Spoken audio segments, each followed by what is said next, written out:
नमस्कार दोस्तों, सच्ची कहानियाँ ब्लॉग में आपका स्वागत है।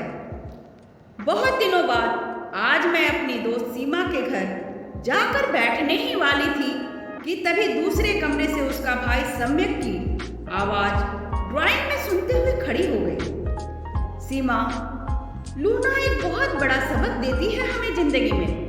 वो साली हमेशा जिंदगी में बी प्लान लेके चलती है। पेट्रोल खत्म हो जाए तो कमीनी को घसीट लो, नहीं तो पैडल मारो तो साइकिल की तरह हमारे गंतव्य तक पहुंचा देती है।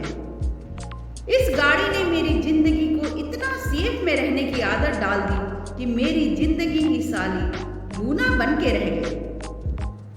बातों में कहीं न कहीं एक कसक सुनाई दे रहा था मुझे। तभी मैंने सम्यक को आवाज लगाते हुए बोली, सम्यक, किसकी जिंदगी साली लूना की तरह सेफ हो गई है भाई? वो भी फीकी सी हंसी के साथ मेरे सामने आकर बैठ गया। मैं भी प्रति उत्तर में मुस्कुराते हुए हाल समाचार पूछ बैठी। बोला, दीदी क्या बताऊं, मेरी जिंदगी लूना बन के रह गई है। क्यों भाई, जिंदगी का लूना से क्या संबंध? मैं पूछ बैठी। दीदी, सीमा दीदी तो आपसे सारी बातें शेयर करती ही हैं। आपको तो पता ही होगा कि मेरे पापा को माउथ कैंसर हो गया था, जिस कारण मेरा एक पैर बलरामपुर तो एक पैर कानपुर या बॉम्बे में होता था। उनका इलाज कराने के लिए उन्हीं दिनों मेरी नई नई नौकरी लगी थी। मैं समझ नहीं पा रहा था कि अपनी नौकरी को कंटिन्यू कैसे रखूं। पापा के पेंशन के विषय में सोचा तो लगा कि कोई बात नहीं, अभी तो पापा की पेंशन है। ये सोचकर मैंने 2007 में घर के लिए अपनी 30,000 की नौकरी छोड़ दी। आज मैं अपनी जिंदगी को कैनेटिक लूना से कंपेयर करता हूँ तो समझ में आता है कि उस समय मैं 30,000 का कैलेबर रखता था तो आज 1 लाख की नौकरी तो अवश्य ही करता होता। मगर अब तो साली मेरी जिंदगी ही पापा की पेंशन पे रह गई है। अब आप लूना को ही देखो, कैलिबर था 550 सीसी का बुलेट का, लेकिन उसकी खास बात ये थी कि पेट्रोल खत्म होने पर भी हर हाल में मुझे घर तक पहुंचा देती थी। इसी तरह मेरा 30,000 वाला कैलिबर जिम्मेदारियों के तहत दब गया। कभी बहन की शादी में, कभी बाप की हेल्थ इशू, कभी छोटे भाई की पढ़ाई, कभी गिरवी पे रखी जमीन जायदाद, तो कभी माँ का इलाज। पापा की मृत्यु के बाद घर में गाहे बगाहे पैसा रूपी तेल खत्म होता रहा और मैंने घर की जिम्मेदारियों को लूना बन के अपने ऊपर लाद लिया।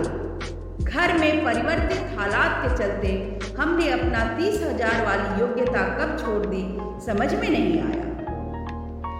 जीवन के जद्दोजहद में कभी तेल यानी पैसा होता तो बीवी को उसके बर्थडे पे रेस्टोरेंट ले गए, कभी तेल खत्म हुआ तो छेद वाली बनियान बदलने के लिए भी बजट रूपी मुहूर्त निकालना होता।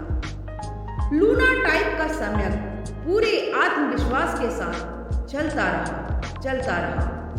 कभी घर का सोफा हिला तो मानो लूना का स्क्रू ही गिर गया हो, जिसने रफ्तार और आवाज पे उलहना दे रहा हो।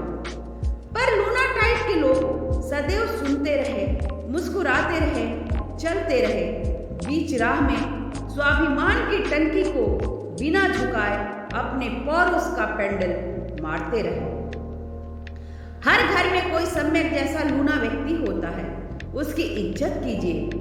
वो हमारे घर का वो मजबूत ईंट होता है जिसकी बुनियाद पर हमारे घर के रिश्ते, बीमारों की सेवा, घर परिवार में शादी विवाह, मरना जीना, बहनों के ससुराल पहुंचकर ससुराल में मैके को मजबूती देने वाला, परिवार को रिप्रेजेंट करने वाला होता है।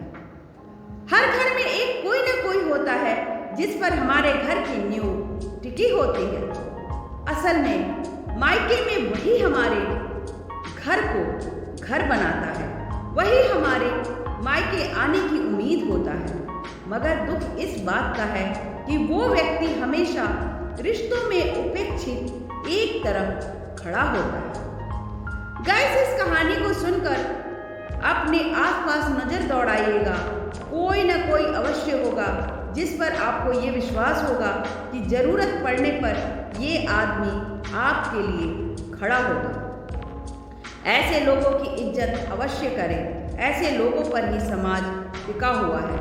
धन्यवाद गाइस। आपको कहानी मेरी पसंद आई हो तो इसे लाइक, सब्सक्राइब और शेयर करना बिल्कुल भी न भूलें।